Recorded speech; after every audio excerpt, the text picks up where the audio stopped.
Greetings all, and thank you so much for joining us for this special broadcast of SPE Live at the SPE Virtual International Oilfield Scale Conference and Exhibition. I'm Jason Notoras, SPE's Digital Content Supervisor. We have a great rundown for you today. We'll have three panelists, all experts in oilfield scale, who are going to dive into some of the topics that were discussed at today's virtual event.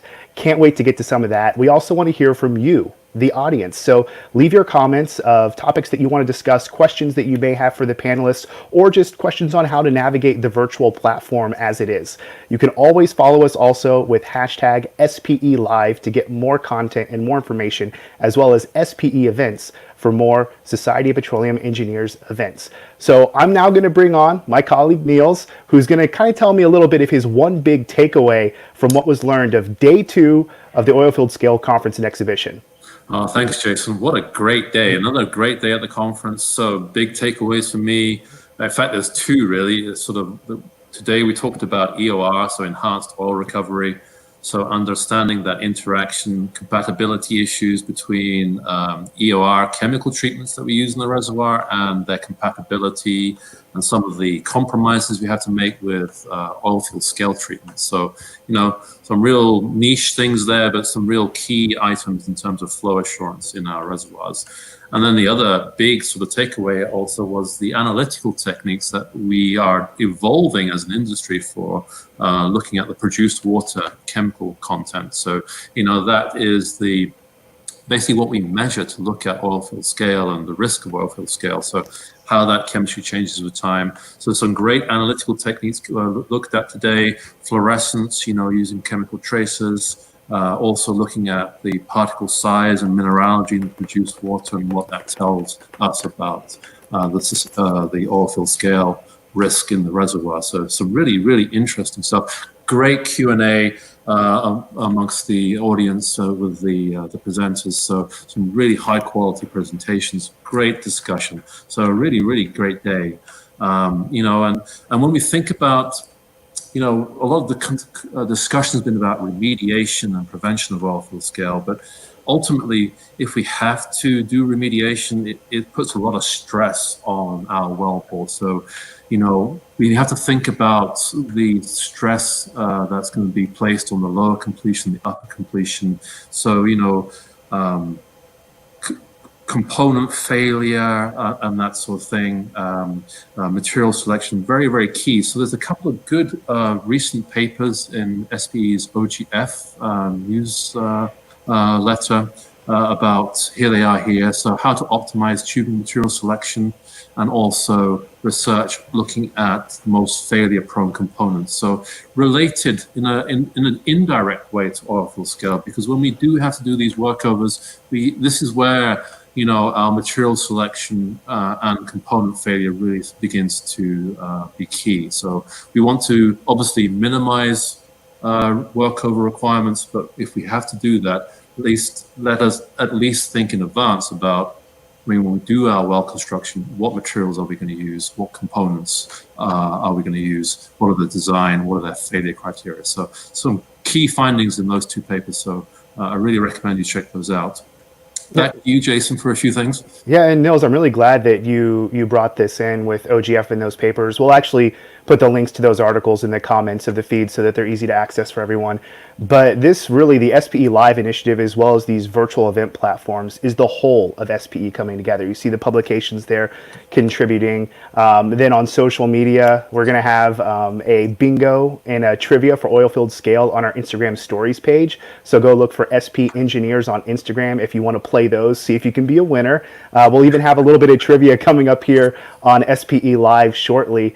And all of this really is made possible right now because of the support from the SPE Foundation. They're a supporting partner for the SPE Live as well as for the SPE virtual events. So we really thank the SPE Foundation. We'll also include a link to learn more about them as well in the comments. So I know we kind of teased some of the trivia. So Nils, I'll let you go ahead and handle that part, because this is a good opportunity for everyone watching to participate and show off some of their oilfield scale knowledge. All right, I'm going to put my doctor hat on. So the first trivia question for today: what impact does oilfield scale have on oil and gas production? So please answer. Give us your answers. There's the question again, what impact does oilfield scale have on oil and gas production? Just put your answers into the chat box. We'll check you out. So, fingers on the buzzers. Let's go, people. Yeah, let us know what you think. So now I want to bring on our first guest. So I'd like to welcome Miles Jordan. He is the conference chair. Welcome, Miles. Fantastic conference. Really, really great day one and great day two. So really well done to you and the committee. First of all, for creating all this really high quality content, having high quality speakers, and having the courage to step forward in the SPE world and be the first virtual conference in the SPE portfolio. So well done. What are your takeaways for today? Great day today. Thank you, Nils. Yes, I think it has been another good day. There was obviously very, very good material presented yesterday, but today I think some of the takeaways was an excellent keynote speech and presentation by Alex Liu talking about the challenges of barium sulfate scaling and where we can predict it with software, and then sometimes we don't observe it in the field. So what were some of the mechanisms behind why that might happen? And it's related to shear at the interface between the pipe wall and the bulk fluid, and scaling not necessarily happening. It could be happening in the bulk, but maybe not adhering to the walls because of transport velocities and the kinetics associated. That was an excellent presentation. There was a very nice set presentations on the challenges of enhanced oil recovery and how that leads to scaling. And it's either related to things like alkali surfactant flooding, where we're changing the alkalinity of the produced water to induce carbonate scaling, and how severe that might be depending on our different philosophies of EOR technology. Yeah. And Alan is going to be on in a little while to talk. He gave an excellent presentation today talking about the challenges of if we had to do scale squeezes into wells that are under a polymer flood. What are the issues that we need to overcome to get effective treatments? And then a very nice section as well with 3 presentations, as you outlined, talking about monitoring and different methods that we can use to monitor inhibitor residuals coming back from treatment programs to confirm they're effective, monitoring of suspended solids to confirm that we're actually not getting scale in solution because they've inhibited it. So some really nice papers on EOR and monitoring today. Yeah, absolutely. I fully agree with you. Just to go back to Alex's keynote at the beginning of today, barium sulfate is a real problem, right? So we don't want it. Tell us a little bit more about, some of the risks of barium sulfate, the barite scale, and why we don't want it. Well, basically, barium sulfate scale, we can get that when we've got a reservoir with high barium numbers. Now, that might be anything above maybe 10 parts per million barium to 500 to 1,000 ppm barium. And when those reservoirs are flooded with sulfate-rich seawater, so that's like 3,000 milligrams per liter of sulfate, we can deposit barium sulfate. So it's very, very hard material, mechanically harder than cement. It's very chemically inert, so it's very difficult to remove if it forms. And in actual fact, if we act in some environments based on the water composition, that scale can in actual fact be radioactive. We can call it norm or naturally occurring radioactive material. So not only does it present flow restriction issues within the near wellbore and tubing, but it can also result in environmental issues if it's formed on the top side and people have to mechanically clean it out. So it has an environmental issue and a handling issue too. Yeah. All right. Okay. So given, the new results that came out with Alex's keynote and the other presentations today, and, reflecting back on where the industry was a year ago, 2 years ago, are you encouraged by the new results coming out, the new understanding, the new analytical techniques? Yeah, I think we should be encouraged, because what we're doing is we're refining knowledge. It's not, for example, that somebody's come up with a new scale type that the industry hasn't been aware of for 20 years plus. But what we're trying to understand is the mechanisms by which it forms. And if we understand how it forms, then we can understand how we can prevent it chemically, potentially, or maybe modifying the environment in which we're producing fluids to actually stop it from occurring. So if this problem is so severe that chemical treatments can't happen, maybe we need to look at putting in low sulfate seawater and actually not inject water with sulfate in it to manage it that way. So those are the kind of topics that were covered today, and I think it's our improved understanding in depth which is helping us to make progress with regard to managing these problems as they occur in effectively brownfield developments, but also greenfield developments, so that people don't trip over the problem. So these conferences, to many people, are innovative and new steps in well understood problems, and other people attend them who have not experienced these particular flow assurance challenges. And for them, this is a revelation that they see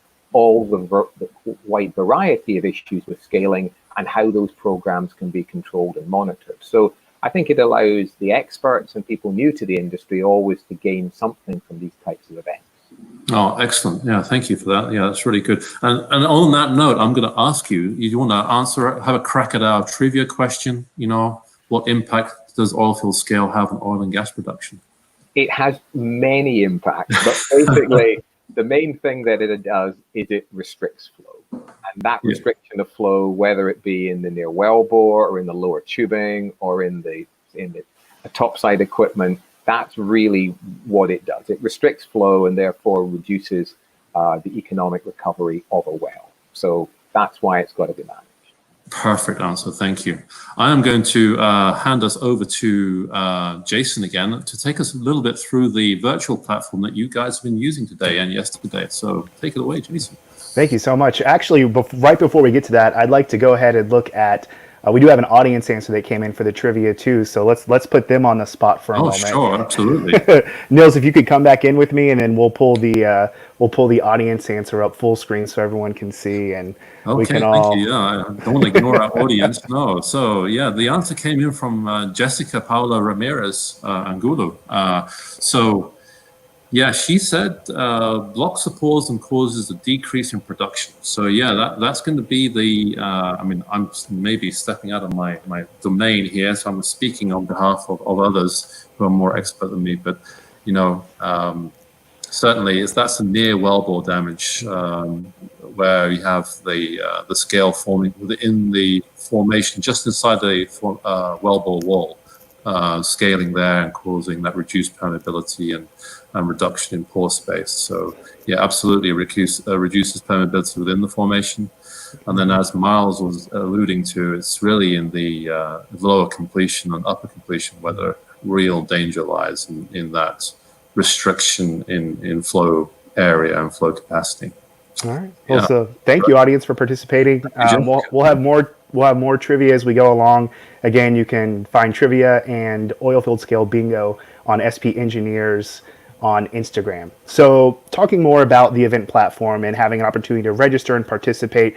So far, a lot of the feedback has been positive, with pretty good user experience, being able to click around the platform mostly seamlessly. We'll show you that in just a moment, walking through it, but there is still an opportunity to register because this content will be available on demand after the event as well. So you can register, and let's say you don't have time tomorrow for the last day of the event to go in and see some of the content, you could still go back and look at the content up to 30 days afterwards. You know, we all have busy lives, and this is a new environment for us. It's the first time SP has gone virtual, and we're really proud of what's been able to be put out there, and we can't wait to see what comes in the future. So even if Oilfield Scale is not your event, SPE may be virtual for an event coming up to you soon. So this walkthrough will give you an idea of what it will be like to attend. Welcome to the SPE Virtual International Oilfield Scale Conference and Exhibition. Once you log into our platform, you'll see a list of links. These links include keynote and technical presentations, exhibition and sponsors area, networking lounge, e-poster presentations, resource and information hub, and the help desk option. Clicking into the keynote and technical presentations allows you to see a list of presenters and the time their session starts. The exhibition and sponsors area is where you can view booths and learn more about that company. The networking lounge is where you can interact with other delegates in real time by using this chat feature. The e-posters presentations also allows you to view all the presenters and the time of their sessions. To learn more about the event itself and our sponsors, click the Resource and Information Hub link. Lastly, the Help Desk Center is always available if you need any further assistance. We hope you enjoy this amazing event.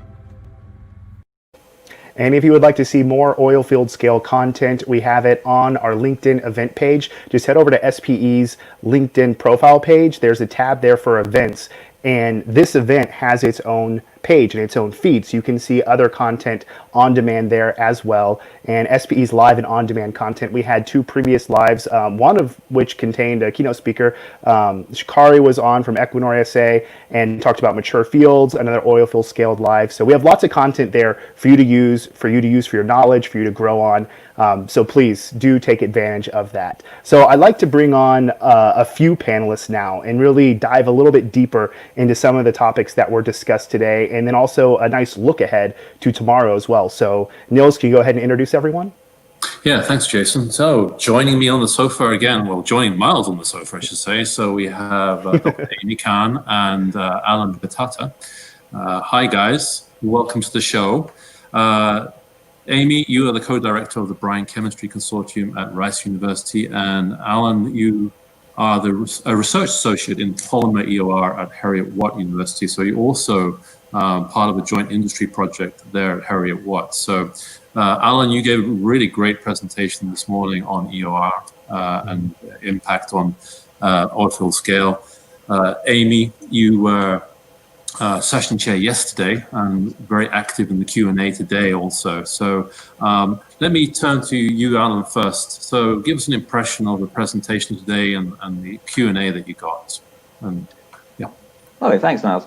A really interesting presentation for me, I think, obviously. But what was really interesting, I think, was the platform. So we've done a few virtual events at the university before, but nothing on this scale really. And I think it works. Maybe not exactly the same as it is usually up in Aberdeen, but worked really well. I think there was good audience participation, lots of questions. I think lots of interest, and it did allow me to get some more practice in with my presentation. So hopefully it came across well. But I suppose the other thing it allowed is everything to go quite streamlined. I think there was a nice integration across both the EOR session, which, to be honest, was quite Heriot-Watt dominated, but also going into the associated analysis and monitoring at the other side.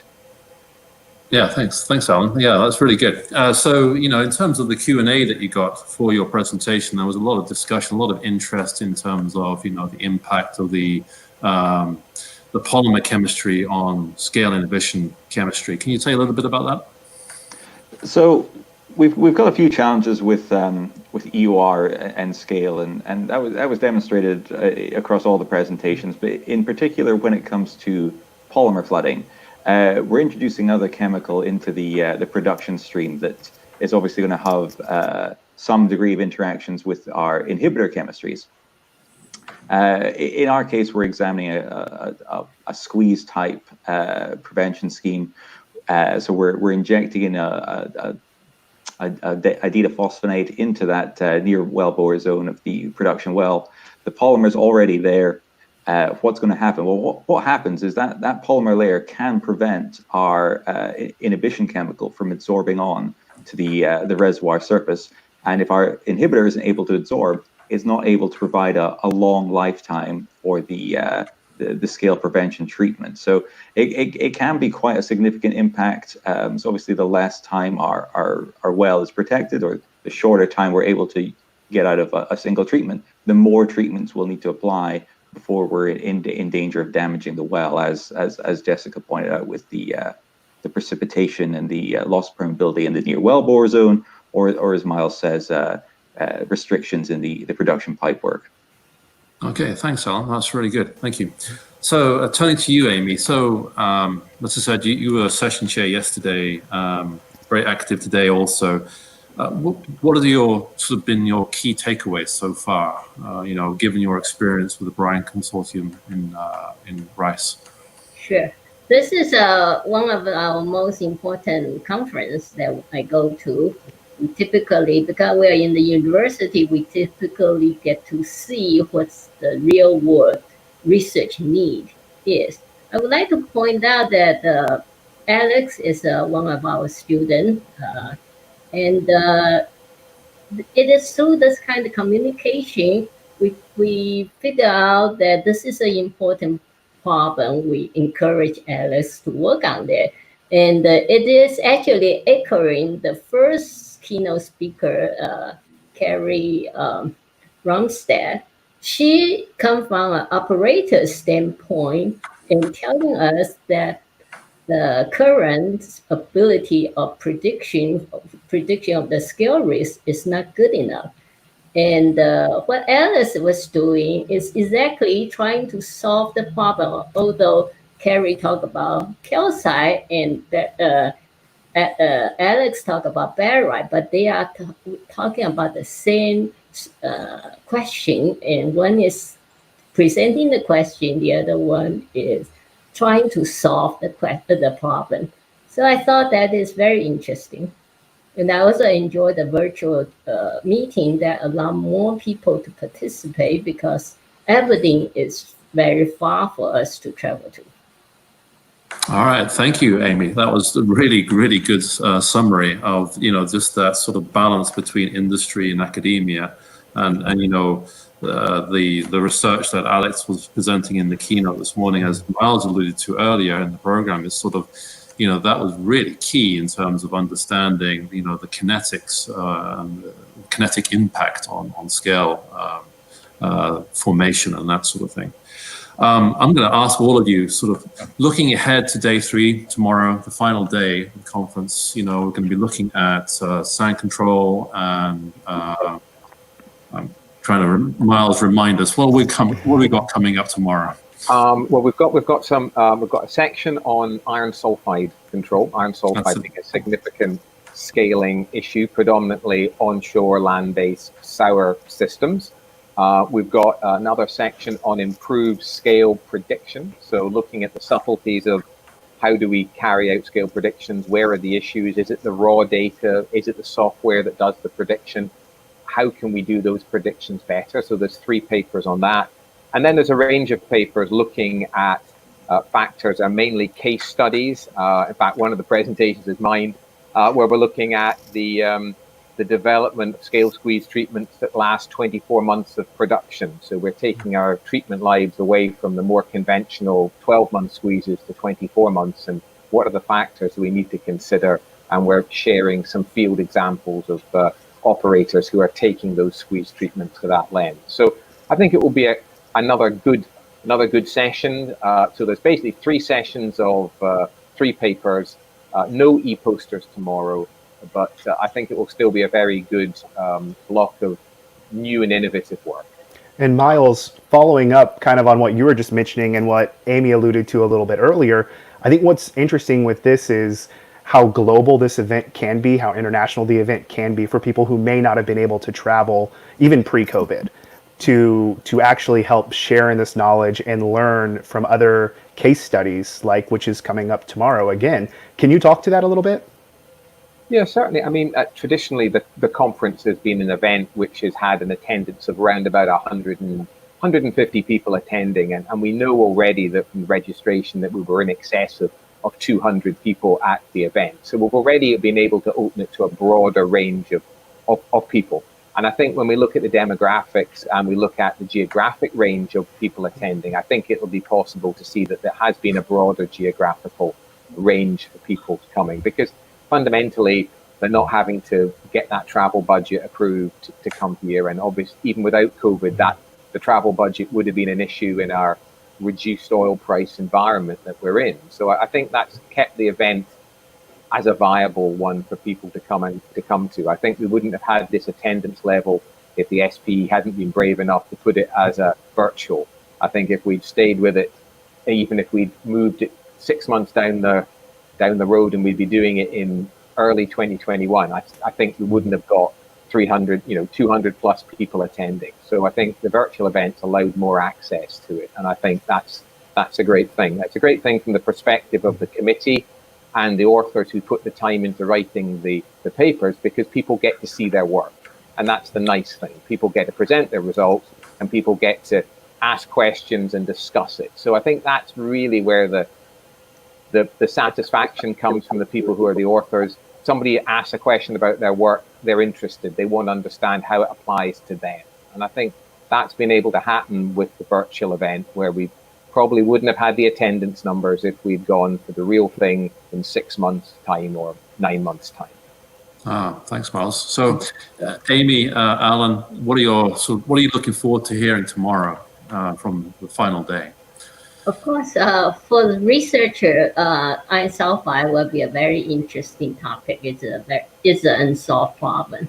But can I answer your trivial question? Oh, please. 30 years ago, 30 years ago, when I'm just beginning with Rice University, and one of our project managers say scale is 27, number 27 in his problem list. So it's not very important.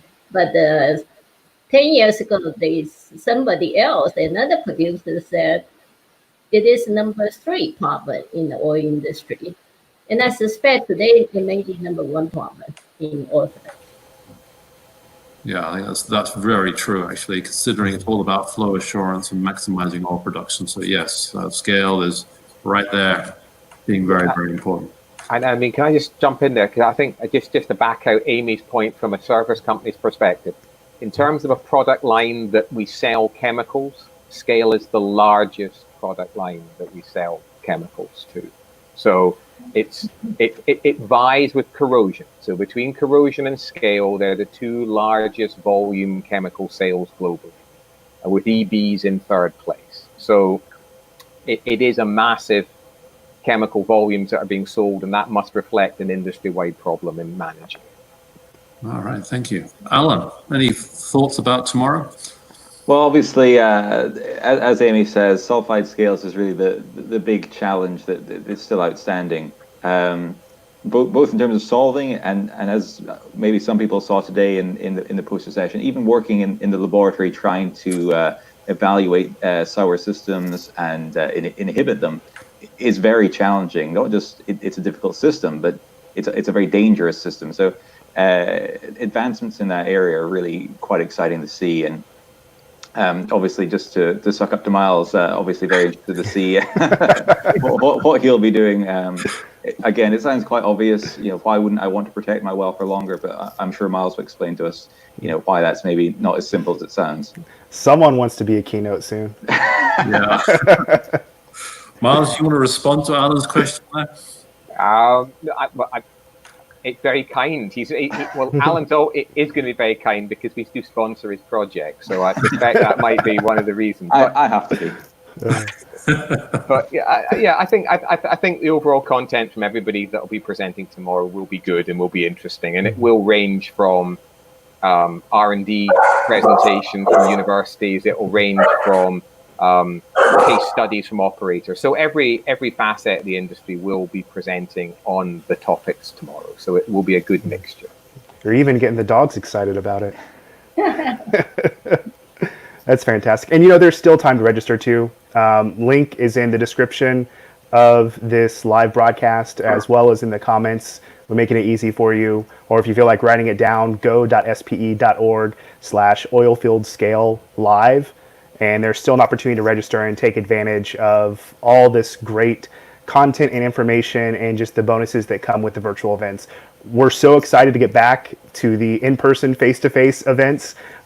We may have some that are hybrid coming up as well, but just to be able to interact still as a community, I'm just so thrilled that we're able to put these virtual events together. And thank you to the committee for putting together excellent technical presentations, the sponsors for hopping on and making the exhibition floor something worth also checking out, and for the SPE Foundation for sponsoring SPE Live and being a partner with SPE Virtual Events.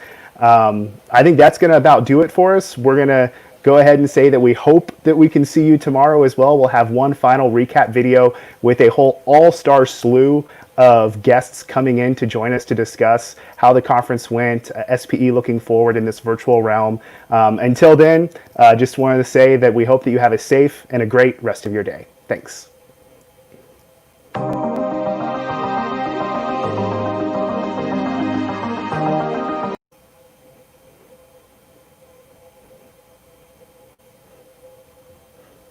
And I think we're back.